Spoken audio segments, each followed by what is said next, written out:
आज का यह वीडियो मेरे ओड समाज को समर्पित है। नमस्कार मित्रों, मैं आपका दोस्त, आपका मित्र गोविंद लाल ओड उदयपुर राजस्थान से हूँ।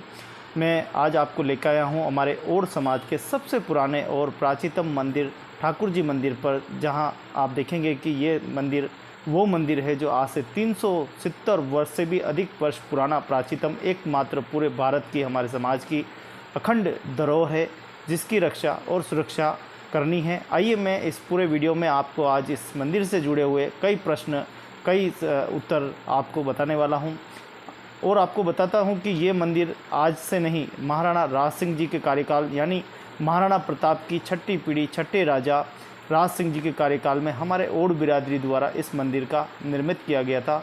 उस समय राजा का आदेश था कि सभी समाज अपने अपने ठाकुर जी का मंदिर बनाएं और अच्छा सुंदर मंदिर बनाए। तो हमारे ओड बिरादरी उस समय पूरी की पूरी जो है राजसमंद में ही मौजूद थी, जो कि राजसमंद की एक बड़ी झील, जिस पर मैं आपको थोड़ी देर में लेके चलूँगा, उस झील का निर्माण के लिए हमको ओड बिरादरी को बुलाया गया था।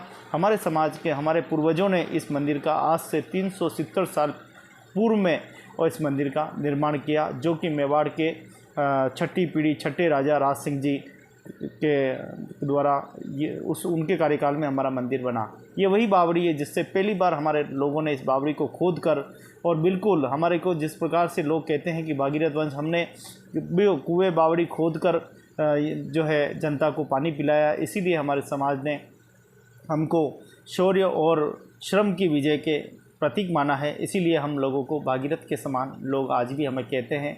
ये बात और है कि भागीरथ के वंश के हम हो सकते हैं, लेकिन हम उससे भी कम नहीं। हम अपनी पहचान अपने श्रम शक्ति के दम पे भी हमने अपना मुकाम हासिल किए हैं। समाज का ये ऐतिहासिक मंदिर आज भी इस सदर बाज़ार, राजनगर, राजसमंद, राजस्थान में स्थित है। आप हमेशा पूछते रहते हैं कि ये मंदिर कहाँ है, किस जगह है। मैं बार बार आपको बताता हूँ कि ये मंदिर उदयपुर, पहले उदयपुर जब जिला हुआ करता था तो जिला, अब राजसमंद जिला अलग हो गया है, तो ये राजसमंद ज़िले में आता है और उदयपुर से करीब 70 किलोमीटर दूर रहता है। भीलवाड़ा से करीब ये 70 से 80 किलोमीटर दूर रहता है। अजमेर से करीब ये 150 पौना 200 किलोमीटर दूर रहता है। जोधपुर से करीब ये 170 किलोमीटर के आसपास इसकी दूरी है। और इसकी दिल्ली से अगर आप दूरी करें तो करीब ये 500 से 550 600 किलोमीटर इसकी दूरी है। तो दोस्तों, अहमदाबाद से अगर आप रहते हैं तो अहमदाबाद से इसकी दूरी करीब 400 किलोमीटर के आसपास की दूरी है। इसके कमेंट्स बॉक्स में मैं आपको जो है इसका लिंक भी डाल दूंगा, ताकि आप गूगल मैप अगर खोलेंगे तो आपको पता चलेगा ये मंदिर कहाँ है, किस स्थिति में है। एक राष्ट्रीय, एकमात्र पूरे भारत में धरोहर है, इसको भी मित्रों हम नहीं बचा पा रहे हैं। आखिर क्यों नहीं बचा पा रहे हैं, क्या कारण है, इसके सभी विषयों को लेकर आज हम बहुत बड़ी चर्चा आपके साथ करने वाले हैं। तो दोस्तों, सबसे पहले मैं आपको राजसमंद झील पे लेके चलता हूँ, जहाँ पर क्या कुछ हमारे परिवार का योगदान है, ओड बिरादरी का योगदान है। सबसे पहले उसकी बात करेंगे, फिर वापस मंदिर पर एक बार पुनः हम लौटेंगे। नमस्कार दोस्तों, मैं गोविंद लाल ओड, आपका दोस्त, आपका मित्र, आप सभी का मेरे चैनल भक्ति शक्ति संस्कृति एवं गोविंद लाल उदयपुर पर स्वागत, अभिनंदन करता हूँ। आइए दोस्तों, आज मैं बहुत ही विश्व की सबसे खूबसूरत में से एक झील, राजसमंद की झील पर मैं लेके आया हूँ। मेवाड़ की इस धरती पर अनेकों ऐसे झीलें हैं जो अपने आप में बहुत ही पहचान रखती है, और सभी झीलें बनाने के पीछे राजा महाराजाओं के कई सारे उद्देश्य जुड़े हुए हैं। कई झीलें सौंदर्य की दृष्टि बनाई गई, कई झीलें पानी पीने के लिए बनाई गई, कई झीलें मवेशियों के पानी के लिए बनाई गई, कई झीलें अपने जीवन के लिए बनाई गई है। तो उसी में से एक झील है राजसमंद की झील। झील की अगर बात करें तो एशिया की सबसे बड़ी झील अगर कहें, दूसरे नंबर मीठे पानी की झील है तो वो जयसमंद है, और जयसमंद के बाद राजसमंद का नाम आता है। राजसमंद की ये झील करीब, आप मेरे कैमरामैन से दिखाऊंगा तो बहुत ही लंबे क्षेत्रफल में जो है फैली हुई है। आपको बता दें कि ये जो झील है, गोमती नदी का पानी जो है, नदी जो है उसको रोककर इस झील का निर्माण जो है किया गया है। इसका प्राचीन इतिहासकार रणछोड़ तेलंग, जो कि उस समय के तत्कालीन इतिहासकार है, रणछोड़ तेलंग अपने इतिहास की पोथियों में, और विश्व के सबसे बड़े शिलालेख भी मित्रों यही मौजूद हैं। जो आप देखते हैं, जो मेरे कैमरामैन से वो दिखाए, वो जाली लग रही है, जो छोटी छोटी जाली लग रही है, वहाँ पे संस्कृत भाषा में रणछोड़ तेलंग जी द्वारा इतिहास लिखा गया है। 1652 से 1680 के मध्य महाराणा राज सिंह जी के कार्यकाल में ये इतिहास लिखा गया है। मित्रों, इस झील का इतिहास बहुत ही प्राचीन है। राजसमंद उस समय 16वीं शताब्दी में अकाल की समस्याओं से जूझ रहा था। पानी यहाँ रुकता नहीं था, सीधा पानी चला जाता था बहकर, सीधा जो है बड़ी नदियों में चला जाता था। आपको बड़ी जानकर खुशी होगी कि हमारे इस मेवाड़ का पानी पश्चिम बंगाल और गंगा नदियों तक हमारा जो है पानी जाता है। यहाँ से होता हुआ मातृकुंडिया होता हुआ कई आगे घूमते हुए कई नदियों में और बंगाल की खाड़ी में जाके गिरता है, उसके बाद सीधा समुद्र में विलीन हो जाता है। यानी हमारे इस मेवाड़ की धारा से निकलने वाला पानी इतना श्रेष्ठ है। जब भी हम देखें कि इसका इतिहास आज का नहीं है, बहुत ही प्राचीनतम और पुरातत्व जो है इतिहास है। महाराणा राज सिंह जी ने उस समय जब इतिहास के सबसे दुराचारी कहें मुगल बादशाह औरंगजेब के शासक में जब छठी पीढ़ी छठे राजा महाराणा प्रताप के छठे वंशज महाराणा राज सिंह जी ने इस झील का निर्माण करवाया था, उस समय आप देखेंगे कि इसी झील के इतिहास में हमको राजा चुंडा राजा आंडी रानी का इतिहास भी हमको मिलता है। किस प्रकार से महाराणा राज सिंह जी का उस समय विवाह होना था और विवाह होने के साथ ही उनके विवाह में औरंगजेब भी उस पर जो है विवाह करने जा रहा था। उस समय महाराणा राज सिंह जी जो है विवाह करना चाहते थे और उसी लिए राजा चुंडा को भेजा गया कि तुम जाओ और जो है औरंगजेब की सेना से तुम मुकाबला करो और सहयोगिता को मैं लेकर आऊँगा।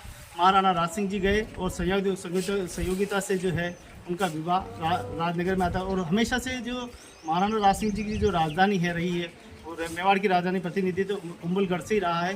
कुंभलगढ़ से ही हमेशा यहाँ की मेवाड़ का प्रतिनिधित्व होता आया है। चित्तौड़ में जरूर रहा है, लेकिन चित्तौड़ पे विभिन्न संकटों से चित्तौड़ गुजरा है। चित्तौड़ पे हमेशा शासक बदलते रहे हैं, लेकिन महाराणा राज सिंह जी वो एक ऐसे शासक थे जिनकी की पूर्ण रूप से गद्दी पर ही उनकी मृत्यु हुई थी। ऐसे महान राजा थे महाराणा राज सिंह जी ने। उस ज़माने में एक ऐसी योजना तैयार करने के लिए अपने मंत्रियों को आदेश दिया था कि आप एक ऐसे झील का निर्माण कीजिए, एक ऐसी झील हो जिसके अंदर विश्व के लोग इसको देखने के लिए आए। इतनी सुंदर झील हमको बनानी है। करीब 1,25,00,000 से भी ज़्यादा उस समय की लागत थी और इस झील की 9 चौकी जो है बनाई गई। आप देखें कि यहाँ जितने भी पंक्तियाँ जिनको बोलते हैं, सीढ़ियाँ बोलते हैं, उन सीढ़ियों की जो जितनी भी मोटाई है वो 9-9 इंच की मोटाई है। इसीलिए इसको 9 चौकी झील का निर्माण दिया गया है। उस तरफ अगर सामने वहाँ नज़ारा देखेंगे तो यहीं से वो पानी है जो गोमती नदी का उस तरफ पानी चला जाता था। इस नदी के ऊपर इतना बड़ा डैम बनाना एक चुनौती थी, लेकिन महाराणा राज सिंह जी ने उस समय इस चुनौती को स्वीकार किया और आप देखेंगे इतनी बड़ी झील का निर्माण किया था। उस समय की कलाकृति, उस समय की हस्तशिल्प कला, उस समय की कारीगरी इतनी ज़बरदस्त थी कि आप देख पा रहे हैं कि आज भी 370 साल बीत गए, लेकिन यहाँ का स्ट्रक्चर एक जरा सा भी नहीं हिला है, बिना सीमेंट, बिना किसी। उस समय जिप्सन और विभिन्न प्रकार के धातुओं का ज़्यादा प्रयोग किया जाता था। अब बात करते हैं कि ये आखिर इतनी बड़ी भराई कैसे हुई। इसकी भराई की बात करें, यहीं से इसी झील से खुदाई करके या अन्य किसी स्थान से खुदाई करके ये जो बड़ा है करीब 500 मीटर के आसपास इसकी लंबाई होगी, जिसकी भराई की गई। यहाँ से इतनी भराई लगाकर आधा मील दूर है इसकी भराई की गई। उसके बाद वो सामने जो है वो करीब आप देखें कि वहाँ से लगाकर वहाँ तक 1 से 1.25 किलोमीटर लंबी है, उसकी भी जो है भराई की। और इसकी भराई के लिए उस समय कोई जेसीबी तो थी नहीं, उस समय कोई इतनी बड़ी मशीनें तो थी नहीं। एक ही साधन था उस समय, गधों को लाद कर और फिर इनकी भराई की जाए। उसके लिए इस काम के लिए और समाज की बड़ी भूमिका हम देखते हैं कि और समाज उस समय आया था। और समाज के लाखों में की संख्या में उनके पास गधे होते थे और गधों को लाद कर मिट्टी को वहाँ पर बड़ा टीला बनाया और टीला बनाने के बाद भराई के बाद में ये दृश्य हमारा सामने आया। 14 साल तक इस झील का काम होता है। 14 साल तक यहाँ पर लगातार कारीगर काम करते हैं और मैंने बताया कि 1 करोड़ से भी ज़्यादा लागत इस झील की हुई थी। उसके बाद ये झील तैयार हुई और आज ये जल संकट जो है दूर हुआ। महाराणा राज सिंह जी चाहते थे कि ऐसी झील का निर्माण हो जहाँ पर लोगों को पानी मिले, जानवरों को पानी मिले, यहाँ के सभी जीव जंतुओं को पानी मिले, खेती को पानी मिले। और आज देखो कि वास्तव में यहाँ के राजनगर के आसपास के क्षेत्रों में भी सिंचाई होती है, पानी मिलता है। एक लेवल भी किया गया। पहले क्या होता था, पानी खाली हो जाता, लेकिन अभी समितियों ने एक लेवल किया है कि पानी का इस स्तर पे तो खाली नहीं होना चाहिए, इस स्तर पे तो पानी भरा रहना चाहिए। इसलिए एक नियम बना दिया है कि इससे नीचे 15 फीट पानी हमेशा भरा रहेगा, बाकी नहीं रहेगा। और हम देखें कि जब हम 2018-17 में जब 12-13 में आया करते थे तो अब यहाँ डर लगता था आने से। यहाँ पूरा खाली और वीरान पड़ रहा था, न तो यहाँ पे पेड़ थे, सारे यहाँ देखो तो नशेड़ी और कई लोग ऐसे पड़े रहते थे जिनसे डर लगता था। बहन बेटे तो दिन में हिम्मत भी नहीं करती थी शाम सुबह आने की। लेकिन अब धीरे धीरे जैसे जैसे पर्यटक विभाग, पुरातत्व विभाग और देवस्थान विभाग तीनों ने मिलकर जिस प्रकार से ये जागृति की है, उसके बाद पुलिस ने, सबने मिलकर एक सहयोग किया और आज ऐसा वातावरण हो गया कि आप देखो तो उस उधर दिखाया था आपको, वहाँ बहन बेटी भी दिखाई देगी आपको, यहाँ भाई भी दिखाई देंगे, बच्चे भी दिखाई देंगे और एक खूबसूरत खुला वातावरण, खुला एक वातावरण मिला है। कुल मिलाकर हम कहें कि पहले राजसमंद एक अलग था, आज राजसमंद बदल चुका है। राजसमंद की बिल्कुल प्रशासनिक व्यवस्था, यहाँ की जिला प्रशासन, यहाँ का नगर पालिका, यहाँ के क्षेत्रीय जनप्रतिनिधि और यहाँ के सभी जितने भी प्रकृति प्रेमी हैं, झील प्रेमी हैं, सब ने मिलकर इस काम को किया, हाथ में लिया और आज एक बहुत ही सुंदर झील का नेतृत्व कर रहे हैं। 370 सालों से आज तक इस झील का इतिहास जिंदा है और जिंदा रखा है राजसमंद के वासियों ने, यहाँ के लोगों ने जिंदा रखा है। हम तो कभी कभी आते हैं, क्योंकि हम इसलिए आते हैं, और समाज के लोग हम इसलिए आते हैं कि यहाँ पर हमारा एक ही मंदिर है ठाकुर जी का। जब महाराणा राज सिंह जी ने जब आदेश जारी किया था कि जितने भी हिंदू समाज है सब अपने अपने 4 भुजा ठाकुर जी के मंदिर बनाए, तो हम तो पूरे देश के लोग यहीं मौजूद थे, सारे राजसमंद में थे। तो हमने राजा जी कहा साहब हम कहाँ जाएंगे, हम तो एक काम करो यहीं राजसमंद में हमको ज़मीन दे दो, हम तो यही मंदिर बना दे दो। राजा के आदेश पर हमारे पास में जो मंदिर आप देख पा रहे हैं, इस मंदिर के जो ज़मीन है, उस समय राजा ने 3 बीघा ज़मीन और मंदिर के लिए पैसा भी दिया। उस समय मंदिर हमने बनवाया था, हमारे समाज के पूर्वजों के, हमारा मंदिर वहाँ बना। और भारत, अखंड भारत में, पूरे विश्व भारत में हमारा दूसरा कहीं ठाकुर जी का मंदिर नहीं है, एकमात्र यही मंदिर है जो आज भी हमारे समाज की शोभा बढ़ा रहा है, आज भी समाज का प्रतिनिधित्व कर रहा है। 370 साल और 372 साल देखते देखते बीत गए और आज भी ये मंदिर यहीं खड़ा है, यही मौजूद है।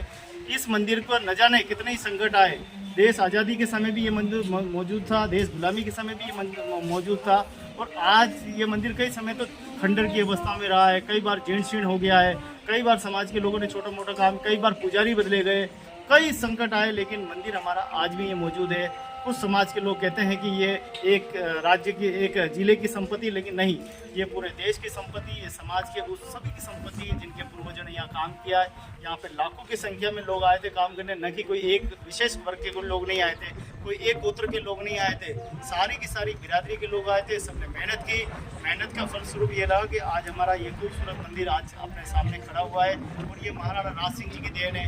ये रणछोड़ जी तेलंग स्वयं अपने पोथियों में लिखते हैं कि और समाज का बड़ा किरदार था, वो लोग पराक्रमी थे, साहसी थे और वो लोग कुआं खोदने का काम करते थे, इसीलिए उनको भागीरथ का नाम दिया गया है। ऐसा भागीरथ का नाम ऐसा ही नहीं दे दिया, कुआं खोद कर पानी निकालना, एक 50 गज, 100 गज, 150 गज नीचे जाकर एक कुआं एक दिन में खोदना, वहाँ से पानी निकलना एक चुनौती थी। लेकिन और समाज कुएं बावड़ी खोदने में बड़ा माहिर था। इसके साथ ही कच्चा माल भराई करने में वो अपने ख्याति जीत चुके थे। बड़े बड़े किलों में मेटल को, कच्चा माल को पहुँचाना, कच्चे माल को समाज की एक बड़ी भूमिका रहती है। और हम बहुत भाग्यशाली हैं कि हमें महाराणा राज सिंह जी, मौर्य काल, महाराणा कुंभा काल और महाराणा राणा कुंभा, ऐसे महाराजाओं के कार्यकाल में हमें काम करने का मौका मिला। भारत की इस शैली में, भारत की इस प्रकार में, भारत की इस विरासत में, मेवाड़ की इस विरासत में हमारी एक बड़ी भागीदारी देखने को मिली है। आज भी हम जब आते हैं तो यहाँ प्रफुल्लित हो जाते हैं, धन्य हो जाते हैं। यहाँ आते तो हम अपने पूर्वजों को यहाँ पर नमन करते हैं। हम अपने पूर्वजों को कोटि कोटि, उन्होंने हमारे लिए कुछ नहीं किया, हमारे लिए बहुत कुछ छोड़ के गए, हमारे लिए राजसमंद की इतनी बड़ी विरासत छोड़ के गए। मैंने हमेशा ये कहा है कि हमारे यहाँ पे एक पहचान के लिए सरकार से भी कहा है, मैंने समाज के लोगों से कहा कि हमारी पहचान के लिए एक मातेश्वरी की, एक बड़ी जसमा माता की मूर्ति लगाई जाए आसपास में या झील के बीच में, कहीं पे जहाँ उचित लगे वहाँ लगाई जाए, जिससे और समाज की अपनी सती माता की पहचान हो कि और समाज की सती माता है। आज भी जयसमंद में लोग बात करते हैं कि जसमा ओडन आई थी जिसने जयसमंद का निर्माण कराया, उस समय वो ठेकेदार नहीं थी। बहुत ग्रंथ कथाएँ हैं, लघु कथाएँ हैं, नाटक बन चुके हैं, उसके ऊपर कई मनोरंजन नाटक हुए हैं। लेकिन हमारा न तो आज तक हमारा समाज जागा है, न प्रशासन चाहता है, न कभी किसी ने मांग की है। तो मैं अपने मीडिया से के माध्यम से मांग करता हूँ, मैं अपने चैनल के माध्यम से मांग करता हूँ कि आप हमारे और समाज के लिए हमारी सती माता जसमा माता का एक सुंदर सा मंदिर, एक भव्य स्टैचू लगे, दोनों ही जिलों पे लगे, ताकि हमारे समाज का नाम और हमारी माता का नाम, हमारी मातेश्वरी जसमा माता को भी मान सम्मान मिल पाए। इसी आशाओं के साथ महाराणा राज सिंह जी की जय हो, महाराणा प्रताप की जय हो और महाराणा कुंभा की जय हो, जिन्होंने ऐसे पराक्रमी संतान को जन्म दिया, जिन्होंने जन्म लेकर इस मेवाड़ की शोभा बढ़ाई, मानव जाति की शोभा बढ़ाई, जीव जंतु और प्रकृति और धरती के रज रज और कण कण में उन्होंने अपनी भागीदारी निभाई है। ऐसे महाराजा सिर्फ मेवाड़ की धरती पे हुए हैं। उन्होंने हमारे पूरे इस देश को प्रफुल्लित किया है। हम यहाँ आते तो धन्य हो जाते हैं यहाँ की व्यवस्थाओं को देखे। आप सभी का बहुत बहुत धन्यवाद। चैनल अगर अच्छा लगा हो लाइक और सब्सक्राइब करना न भूलें। अगर आपको वो विषय पे कोई जानकारी चाहिए और भी कोई जानकारी चाहिए तो ज़रूर मेरे चैनल को सब्सक्राइब और लाइक ज़रूर करें, ताकि आपको सब्सक्राइब करेंगे तो आपको अगला वीडियो मिलेगा और आप उसमें पूरी जानकारी सुन पाएंगे। आप सभी का बहुत बहुत धन्यवाद। जय हिंद, जय भारत, धन्यवाद। तो आप देखें कि राजसमंद की ये सुप्रसिद्ध झील है, जो कि विश्व विख्यात झील है। इस झील का निर्माण महाराणा राज सिंह जी के कार्यकाल में करवाया गया था। 1652 ईस्वी में महाराणा राज सिंह जी मेवाड़ की गद्दी पर विराजते हैं। उस समय मेवाड़ की स्थिति ठीक नहीं थी, क्योंकि पूर्व में काफ़ी युद्ध हुए थे। मेवाड़ की आर्थिक स्थिति बहुत कमज़ोर हो गई थी। उस समय संसाधन नहीं थे, और मेवाड़ तो शुरू से ही पहाड़ों का देश है। यहाँ पर नदियाँ बहती थी और बहकर सीधी बंगाल की खाड़ी की तरफ चली जाती थी। ऐसे में उन नदियों का पानी को रोकना ये बहुत बड़ी चुनौती थी। कई मंत्रियों ने परामर्श दिया कि महाराणा को कई नदियाँ ऐसी हैं मेवाड़ में जिनको रोका जा सकता है, पानी को हम रोक सकते हैं। लेकिन ये बात उस समय ऐसी थी कि ऊँट के मुँह में जीरा। पानी को कोई भला कोई रोक सकता है क्या? पानी को कौन रोकेगा? इतने विशाल नदियों को रोकना इतना आसान नहीं था, कैसे रुकेगा? कई बार मंत्रिमंडल की बैठकें हुई, बैठकों में कई प्रकार के विचार हुए, कैसे इस पानी को रोका जाए, कौन सी चीज़ लगाने से पानी रुक सकता है। मंत्रियों के सुझाव पे 1652 पे जब महाराणा राज सिंह जी गद्दी पर विराजते हैं, तब झील की योजना बनती है। गोमती नदी का पानी यहाँ से आता था और सीधा उधर से सीधा उधर निकल जाता था। इस पानी को रोका कैसे जाए? थोड़ी उंगली ऊपर रख। तो पानी जो है कैसे रोका जाए, उसको लेकर एक परियोजना तैयार की गई। परियोजना तैयार करने के उपरांत आप देखिए उस समय इस झील को बनेगी कैसे, कौन कौन लोग इसमें काम करेंगे, कैसे काम करेंगे, कौन क्या करेगा, पत्थर कौन लगाएगा, कैसे होगी इस झील का निर्माण। ये एक बहुत बड़ी चुनौती उस समय थी। उस समय भी हमारे पूर्वज ओड समाज के कहते हैं कि हमारे समाज उड़ीसा से उद्गम बताते हैं। ये आधा सत्य आधा फसाना है। सत्य काल तो किसी को पता नहीं है, लेकिन ये ज़रूर है कि मौर्य काल में ही हम लोग मेवाड़ की राजधानी और मौर्य काल में जहाँ जहाँ मौर्य काल का शासन रहा है, किले बने हैं, तब हमारे लोगों ने गधों पर लाद कर मजदूरी की गई है। नदियों को पानी को रोकना, एनीगेट बनाना, बड़े बड़े महलों के ऊपर कच्चा माल पहुँचाना, ये काम हमारा शुरू से ही रहा है।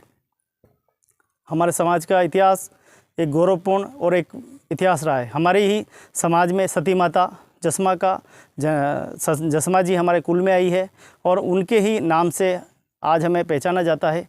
हमारे पूर्वज भागीरथ महाराज को कहा जाता है। यहाँ भी आधा सच आधा फसाना है, क्योंकि हो सकता है कि हमारे पूर्वज कुआं खोदने में बड़े माहिर थे, तो हो सकता है उनको भागीरथ का दर्जा दिया हो, क्योंकि गंगा भागीरथ लेके आए थे, गहरा कुआं खोदा होगा तो लोगों ने ऐसी उपाधि दे दी होगी कि तुम भागीरथ के वंश के हो, कुआं खोद सकते हो सकता है। इसके साथ ओड राजा को हमारा वंशज बताया जाता है, सम्राट सगर महाराज को हमारा वंशज बताया जाता है, लेकिन ये भी आधा हंस आधा फसाना है। लेकिन कहीं के लिखा हुआ भी है। लेकिन जैसे जैसे अब हमारी समझ बन रही है, वैसे वैसे हम इतिहास को समझ पा रहे हैं। हमारे कुछ लोग ऐसे हैं जो हमारी समाज को क्षत्रिय कह के संबोधन करते हैं, राजपूत कह के संबोधन करते हैं। ये भी आधा सत्य आधा फसाना है। अगर वास्तव में हम क्षत्रिय होते तो क्या हमारे अंदर ऐसे भाव होते? क्या हम ऐसे होते? हमारी दृष्टि ऐसी होती? क्या हमारा खान पान ऐसा होता? क्या हमारा रहन सहन ऐसा होता? नहीं है। आज जैसे ब्राह्मण समाज को ले लो, उन्होंने आज भी अपनी संस्कृति नहीं खोई है, तो हमने अपनी संस्कृति कहाँ खो दी? आज हम ऐसे कैसे बन गए? आज हमारा खान पान रहन सहन सब बदल गया है। आज भी हम मतलब भागीरथ जी महाराज गंगा लेके आए थे, ये बात तो सुनी है, लेकिन आप कौन सी गंगा लेके आए हो? आप वहीं जाते हो ना शाम पड़ते ही। तो ये थोड़ा सा सोचने का विचार है। ये विषय बड़ा जटिल है। मैं देख रहा हूँ कि आज से करीब 20-25 साल पहले हमारी माताओं की दृष्टि जो है स्थिति वो भी बहुत ख़राब थी, वो भी व्यसन का उपयोग किया करती थी। आज भी कई गाँवों में गुटखा फुटका ऐसी चीज़ें गंदी जो कि आज के मानव जाति के लिए बहुत ही कलंकित है। ऐसी घटिया चीज़ों को तो बहिष्कार करना चाहिए, लेकिन ऐसा का व्यसन आज भी किया जा रहा है। बड़ा बुरा लगता है कि आज हमारी समाज किस स्थिति में है। अगर वास्तव में क्षत्रिय है, वास्तव में अगर पराक्रमी है, वास्तव में अगर ऋषि की संतान है, तो उनके ऋषियत कहाँ चली गई? वो कहाँ के गुण और वहाँ संस्कार कहाँ चले गए?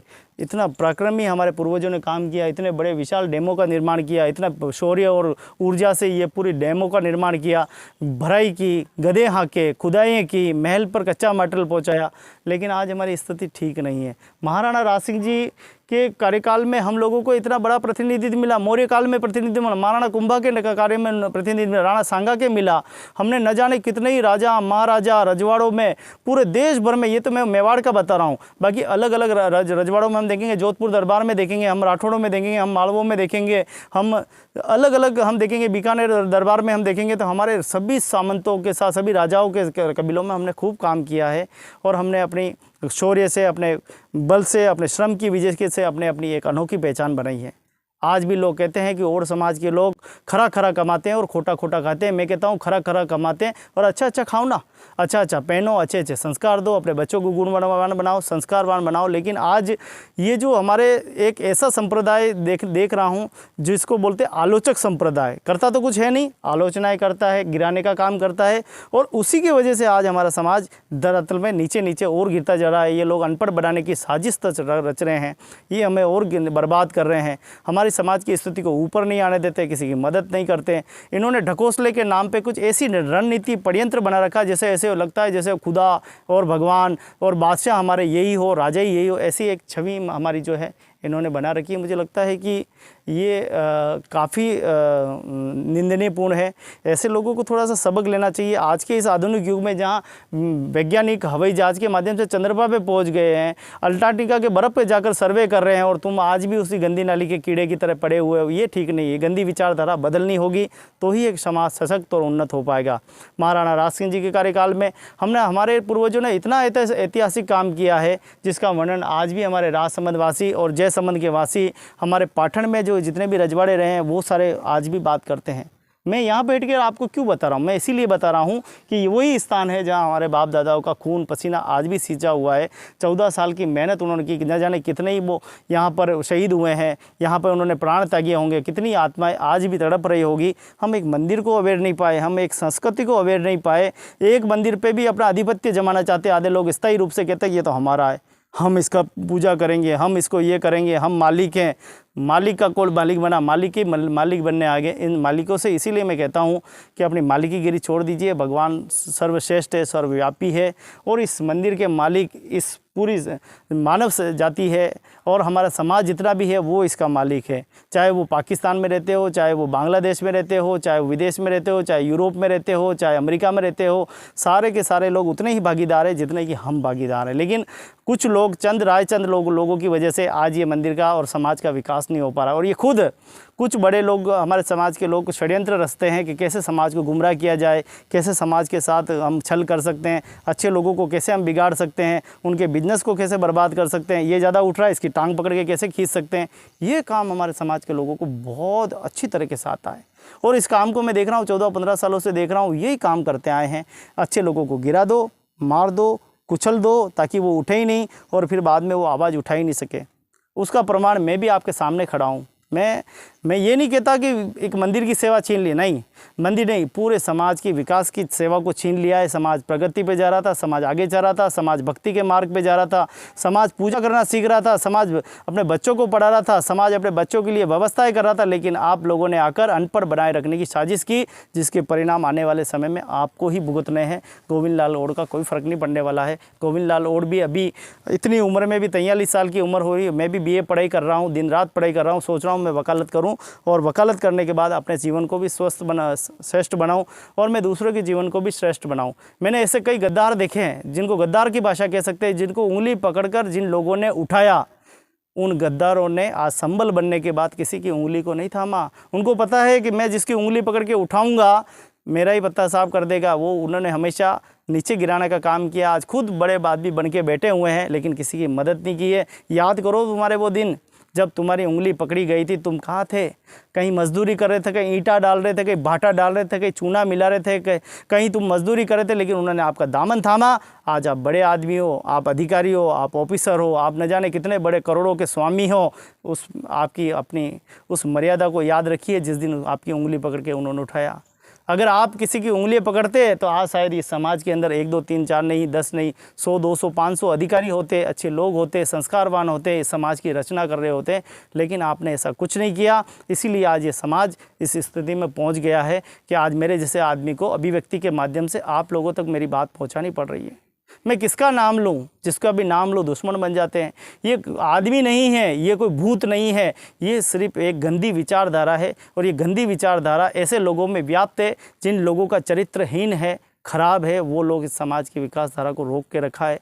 बंधुओं, अब समय आ गया है कि तुम अपने आप को पहचान लो, इनके तड़वे चाटने बंद कर दो। ये एक दिन बैकफुट पे आएंगे, तुम लोगों की कदर करेंगे। तुमने इनकी वाहवाही की है, खूब इनको ऊंचा उड़ाया है। वो दिन दूर नहीं जब तुम्हारे खुद के बच्चे मजदूरी करते मिलेंगे, जब तुम्हारे बच्चे मजदूरी करेंगे, परिश्रम करते दिखाई देंगे, चोरी करते दिखाई देंगे, मार खाते दिखाई देंगे, जेल जाते दिखाई देंगे, डकैती करते दिखाई देंगे। उस दिन तुम्हारे यहाँ से हाय निकलेगी कि अगर वास्तव में गोविंद की बात पे ध्यान दिया होता तो तुम्हारे बच्चे आज अफसर होते, डॉक्टर होते, इंजीनियर होते, तो बच्चे देश और दुनिया के अंदर वैज्ञानिक बनकर तुम्हारा नाम रोशन कर रहे होते। लेकिन तुमने कर्म ही ऐसे किए कि अपनी ज़िंदगी दूसरों के नाम कर दी। गुलामी की ज़िंदगी से कोई उभर नहीं पाया है। मैं जब बालक उम्र की था, जब मैं 12 और 13 साल की उम्र में मैं समझ पाया था, जिसके यहाँ मैं झाड़ू और बर्तन और पोछा किया करता था, जिसके यहाँ बर्तन साफ़ किया करता था, मैं समझ गया कि बर्तन साफ़ करने से मैं कभी बड़ा नहीं बन सकता। ये बर्तन मेरा उद्देश्य नहीं है। अगर मुझे बड़ा आदमी बनना है तो मेरे ही कर्मों से मुझे बनना पड़ेगा। और मैंने मजदूरी का रास्ता चुना। मैंने न जाने कितनी ठोकरें खाई, कितनी मार खाई, कितनी लातें खाई, कितने लापे खाए, कितनी मैंने प्रताड़नाएँ झेली। लेकिन आज भी दामन पर एक दाग न लगने दिया। न नशे में आया, न किसी बुराई में मैं आया। आपके सामने मैं एक जीता जाता प्रमाण बैठा हूँ। मैंने अपने स्वयं पढ़ा और अपने बच्चों को भी पढ़ाया। आज उनको भी मैं चाहता हूँ कि वो उच्च पदों पर जाए, वो मेरे से भी अच्छा काम करे, मेरे से भी अच्छा नाम करे, मेरे पिता का नाम, मेरा नाम, मेरे कुल का नाम रोशन करे। मैं तो यही आशा करता हूँ उनसे। अगर वो करे ना करे वो उनकी मर्जी है, लेकिन मेरे अंदर जो भाव है, जो मैंने बचपन से ही मैंने अपनी दादी को कहा था कि मैं आपका नाम कभी गिरने नहीं दूंगा, हमेशा रोशन करूँगा, और करता ही आया हूँ। और जितनी हिम्मत है उतनी करता रह रहा हूँ। मैंने मार भी खाई है। उन लोगों ने, गद्दारों ने कुछ पीछा नहीं छोड़ा, लापे मारे, लाते मारे, मतलब मेरे साथ वो प्रताड़नाएं की जो उनकी ताकत लगा दी। लेकिन गोविंद को हरा नहीं पाए, क्योंकि सांवरिया सेठ का जिसके सर पे हाथ हो उसका भला कोई बालवा बाका कर सकता है। तो मुद्दे ही लाख बुरा चाहे तो क्या होता है, वही होता है जो ईश्वर चाहता है। तो दोस्तों, वही कहते हैं कि हम लोग कोशिश करना छोड़ देते हैं तो हार जाते हैं। मैं तो अंत समय तक कोशिश करने वाला व्यक्ति हूँ। पिछले 24 साल से कोशिश कर रहा हूँ, और लगातार 24 साल और भी संघर्ष करना पड़े तो उसके लिए भी आपका भाई तैयार है। मेरी कुर्सी छीनकर या मेरा पद छीनकर या मेरी सेवा छीनकर आप मुझे गिरा नहीं सकते। मैं तो जहाँ खड़ा रहता हूँ वहीं खड़े खड़े कोई गिराने की क्षमता रखता हूँ। आईने की तरह उसको आईना दिखाने की ताकत रखता हूँ, और आईना दिखा रहा हूँ। इसीलिए आज लैग परेड चल रही है। आज देश और दुनिया में गोविंद का नहीं, ठाकुर का नाम हो रहा है। आज देश और दुनिया में लोग पहचानने लगे। एक दिन वो दूर नहीं जिस दिन इसी मंदिर पर आकर समाज के, पूरी भारत नहीं पूरे विश्व के लोग इसी मंदिर पर आकर बैठेंगे और तुम्हारे शब्दों का मुंह तोड़ जवाब देंगे। मालिक बनने की कोशिश मत कीजिए, सेवक बनने की कोशिश कीजिए। इस समाज के सहायक बनिए। इस समाज को गुलाम, अनपढ़ बनाने की साजिश मच रची है। मैं इतनी सी प्रार्थना करता हूँ, आइए सब मिलकर अपने समाज के सर्वांगीण विकास में योगदान देते हैं। बुरे लोगों को छोड़कर अच्छे लोगों, और मैं तो कहता हूँ अगर बुराई लोग भी है और वो भी अगर साफ चरित्र के साथ हमारे साथ आते हैं तो उनका स्वागत, अभिनंदन। लेकिन ये मन में बैठी कुटिलता को त्याग दीजिए, मन में बैठे हुए भ्रम को त्याग दीजिए, अपनी नफरतों को त्याग कर एक नए उदय और नई किरण के साथ आइए। और मैं उन लोगों से भी नसीहत देता हूँ जो लोग समाज को भ्रमित कर रहे हैं, जो राजपूत बनाना चाहते हैं। हम राजा के राज में रहते थे, उनके राज्य में काम करते थे। हम मजदूर जाति के लोग हैं, कुएं और बावड़ी खोदा करते थे। हम राजपूत नहीं हैं मित्रों। हो सकता है कि हमें क्षत्रिय की उपाधि मिली हो सकता है कि हमारे पूर्वजों को इस काम की वजह से शौर्य और हमारे भागीरथ का नाम मिला हो, लेकिन हम ऐसा नहीं है। हम आधा सच और आधा फसाना नहीं। आज हम अपने चरित्र को देख के चलते हैं कि हम कौन हैं, क्या हैं, कैसे हैं। हमारा अतीत और हमारा भविष्य हमें बता देता है कि हमारी कितनी क्षमता है, हम कैसे हैं, क्या है। जिनका काम होता है उनका इतिहास होता है, जिनका कीर्तिमान होता है। हम अपना इतिहास बनाने के लिए हम लोगों को ऐसे ऐसे काम करने होंगे ताकि इससे हमारी देश और दुनिया में हमारी पहचान हो, हमारा समाज का नाम। आने वाला भविष्य तुम्हारी ओर देख रहा है, आने वाला भविष्य कह रहा है कि ओए ओड़ो, तुमने क्या किया है हमारे लिए, अरे तुमने क्या किया हमारे लिए। हमारे बच्चे आज मजदूरी की कतार पे चले गए, उन्होंने अपना जीवन स्वयं संबल बनाना सीखा। आज भी किसी भी शहर में जाओ, 90% लोग, 91% लोग, 80% लोग कच्ची बस्तियों में रहते हैं, आवासहीन हैं, जिनके घर के पट्टे नहीं हैं। वो लोग भूमिहीन लोग हैं, बड़े बड़े बंगले बना के रह रहे हैं। विचारधारा राजपूतों वाली आ गई है, पता ही नहीं, घर के तो पते नहीं, कब बुलडोजर चल जाए, कब बैकफुट पे आ जाओ। और हमने कई देखे हैं, बड़े बड़े अभिमानियों के देखे, जो इनके तड़वे चाटते थे ना बड़े लोगों के पीछे पीछे दुम दुम लगा के, वो आज बैकफुट पे आ गए और आज यूं सरगर्दन घुमा के घूम रहे। इसके समय का कोई भरोसा नहीं। देख लो ओड बढ़िया आपके सामने प्रमाण है, एक ही दिन में बुलडोजर लगा के पूरे तोड़ दिया गया। कहीं ऐसा ना हो कि तुम्हारी आपसी इस फूट में, इसलिए अच्छी जगह रहो, पलायन करो। हर अच्छे लोग हर गांव के अंदर, अच्छे गांव के अंदर, अच्छे शहर के अंदर, हर कस्बे के अंदर अपना मकान बनाओ, ताकि ओड समाज का हर गांव, आज 500 गांवों में अगर 100 गांवों का अगर बात करो तो 100 गांवों में 10 गांवों में ओड समाज का प्रतिनिधित्व नहीं है। 90 गांव में हमको कोई जानता ही नहीं है, खाली 10 गांवों में हमको ओड समाज के लोग जानते हैं। हाँ भाई ओड भी कोई है। आज मैं देवगढ़ में गया, हम आपको जानता ही नहीं है ओड भी कुछ होते हैं। अपनी पहचान ही खो दी है। मतलब अपनी समाज की पहचान तो हम लोग हैं ना, हम अपनी पहचान बना सकते हैं, हम काम से बना सकते हैं, शौर्य से बना सकते हैं, लेकिन हम अपनी पहचान बनाना ही नहीं चाहते। कुछ लोग बनाना ही चाहते हैं, उन लोगों को गिरा दिया जाता है, कुचल दिया जाता है, मारा जाता है, कूटा जाता है, लापे लगाए जाते हैं, फेंट पकड़ी जाती है, पीछे से मुक्के मारे जाते हैं, लातें लगाई जाती है, आलोचनाएँ की जाती है, समाज से बाहर निकालने की रणनीति बनाई जाती है। कैसी कैसी जो है बातें हैं, ये हमारे साथ प्रताड़नाएँ हो रही है।